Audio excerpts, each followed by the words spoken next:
केंद्रित मन वाला, तत्प्रदानैक प्रयोजनत्व स्वरूप विशुद्धि युक्त मनसा तथाविध भक्त्युपरतम। कहते हैं कि उसका एकमात्र प्रयोजन समझकर वह मुझे समर्पण रूप में, वो समझता है कि मैं यही समर्पित कर सकता हूँ। जैसे यहाँ पर हम माता शबरी के द्वारा बेर आदि का संचयन भी ले सकते हैं। माता शबरी ने समझ लिया था कि मुझे बेर ही संचित करना है, मुझे जो रास्ते में जो कंकड़ हैं, पत्थर हैं, कील हैं और कांटे हैं, इनको ही हटाना है। जो इस तरीके से एकमात्र प्रयोजन को ही समर्पण समझ करके पत्र पुष्प आदि को प्रदान करता है, उस एकमात्र पत्रादि प्रदान विषयक प्रयोजनता रूप शुद्धि युक्त मन वाले, एक का केंद्रित मन वाले भक्त का उस प्रकार की भक्ति से प्रदान किया हुआ पत्र पुष्प आदि को मैं स्वयं प्राप्त करता हूँ, मैं स्वयं खाता हूँ। तदा विध भक्त्युपरतम अहम सर्वेश्वरो निखिल जगदुदय विभव लय लीला अवास समस्त काम अवाप्त समस्त काम सत्य संकल्प अनवधिकातिशय असंख्य कल्याण गुणगण स्वाभाविका नवधिकातिशयानंद स्वानुभवे वर्तमान अभी। भगवान कहते हैं कि यद्यपि मैं सबका ईश्वर हूँ, मैं सबका स्वामी हूँ, सारे जगत का सृजन, सृष्टि, पालन और संहार करने वाला ये समस्त कर्म मेरी लीला ही है। समस्त भोग मुझे प्राप्त है, मैं सबका भोगता हूँ, मैं सत्य संकल्प हूँ, मैं अपने सारे संकल्पों को, विचारों को पूर्ण करने का सामर्थ्य मैं रखता हूँ, और वो अभी बिना किसी अन्य के सहारे के। इसलिए भगवान सत्य संकल्प है। असीम निरतिशय अतुलनीय असंख्य कल्याण गुणगणों से युक्त हूँ और स्वाभाविक रूप से सीमा रहित निरतिशय स्वानंद के अनुभव में मैं स्थित हूँ।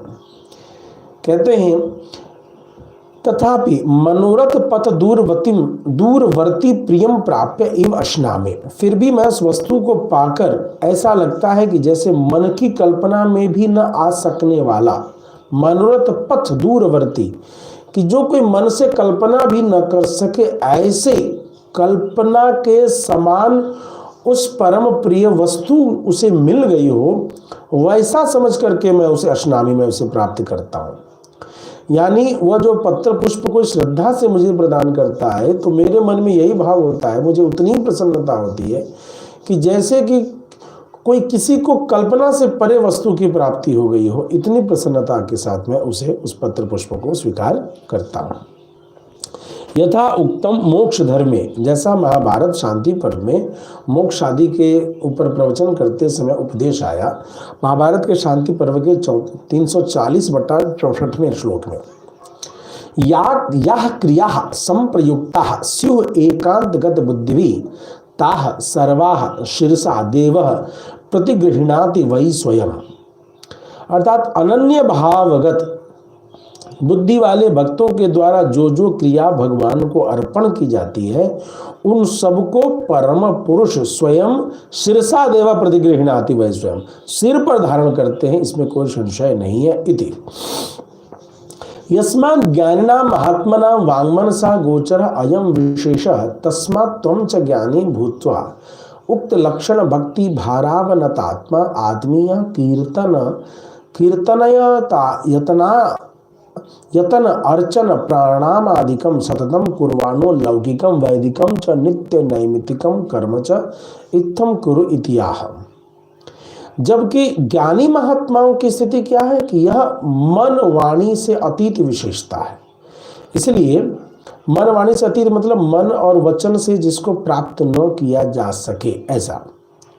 इसलिए तुम भी उपयुक्त प्रकार से भक्ति भाव से विशिष्ट तस्मात् त्वं च ज्ञानी भूत्वा उक्त लक्षण भक्ति भारावनतात्मा, भक्ति भार से, भक्ति के भार से नम्र मन वाले मेरा निजी ज्ञानी भक्त होकर निरंतर क्या करो, आत्मीय मेरे बन जाओ, मेरे अपने बन करके कीर्तन करो, यतन करो, अर्चन करो, प्रणाम करो आदि करते हुए लौकिकम सतत निरंतर रूप से करते हुए वैदिक नित्य नैमित्तिक कर्मों को भी इस प्रकार करो, ऐसा भगवान उपदेश करते।